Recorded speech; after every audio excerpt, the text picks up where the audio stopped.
making up the trains, running the trains, maintaining the trains. When the last spike was driven, our first trains moved across the continent. Up and over 7,000 feet of mountain barrier, locked in winter's clutches, and into the heart of the Western Empire. A nation now was joined together, a nation scarcely born, yet reaching for its destiny. Until today, those rails which once bravely spanned the mountain have become an interlocking network, binding together the far west, the southwest, and the south, linking them in turn with the mid-continent, and through many connecting lines, hauling traffic across the nation.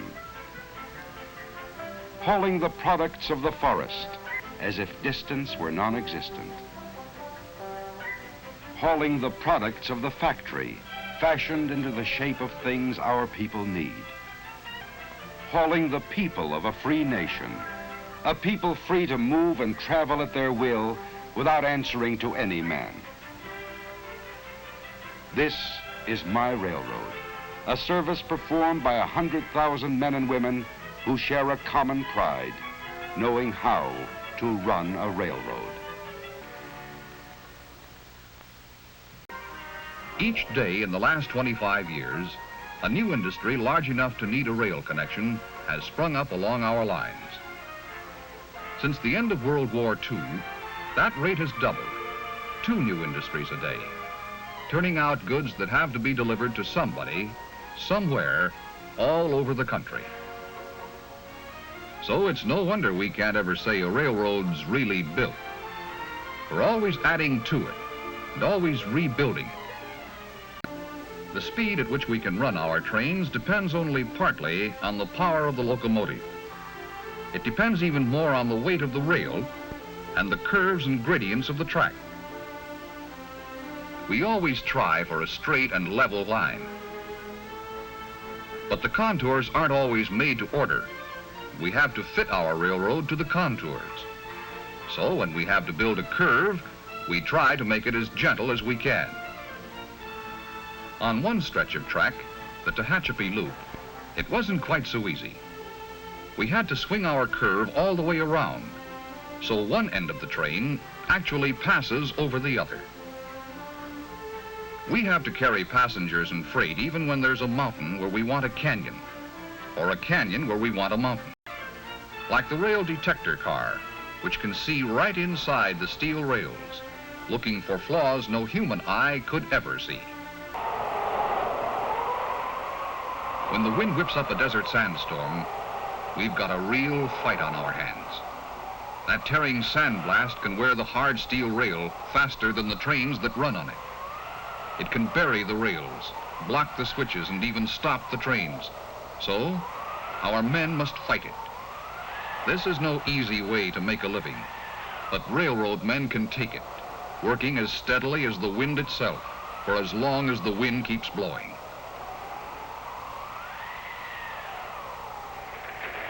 Like I say, it's quite a lot of work to run a railroad.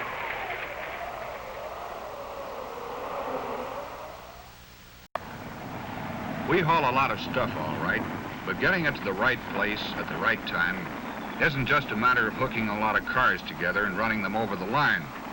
Every train has to be made up according to a carefully worked out plan. So naturally, we think our end of the job in the railroad yards is an important part of railroading, because that's where the trains are put together.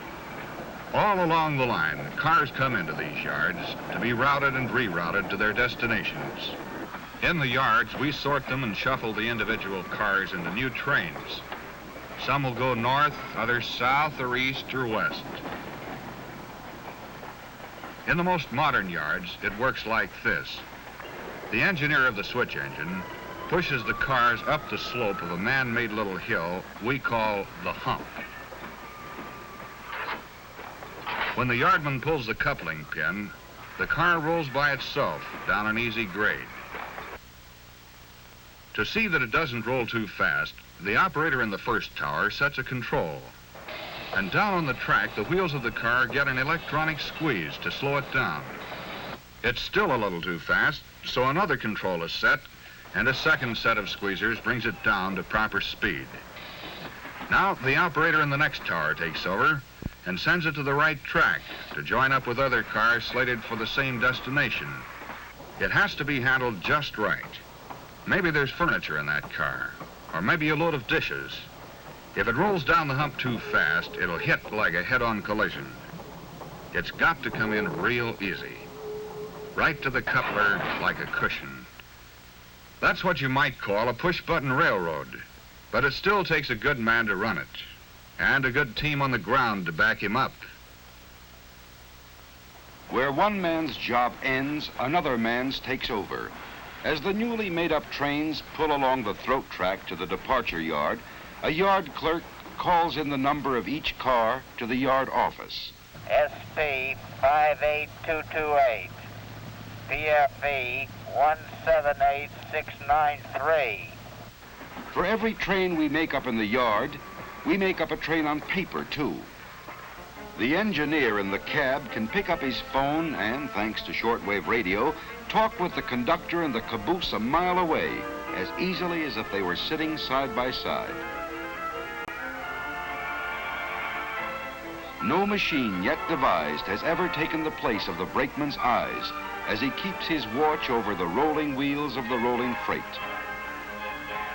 And no machine ever devised has taken the place of the engineer's skill as he pilots his train along the track.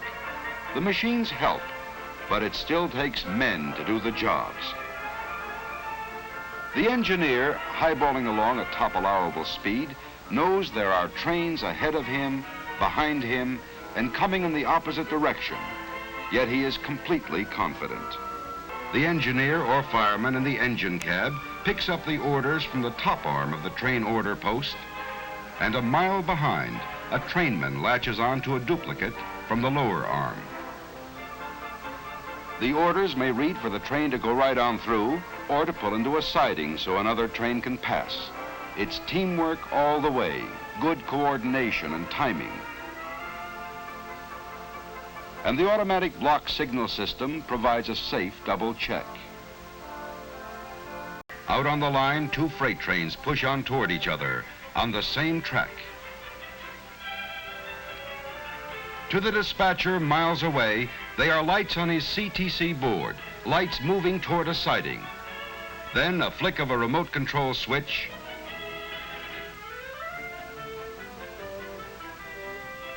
one freight takes the siding, the other train keeps right on rolling. With the positive control of CTC, the dispatcher's judgment cuts down delays at sidings, and often he can time his meets so perfectly that neither train must stop.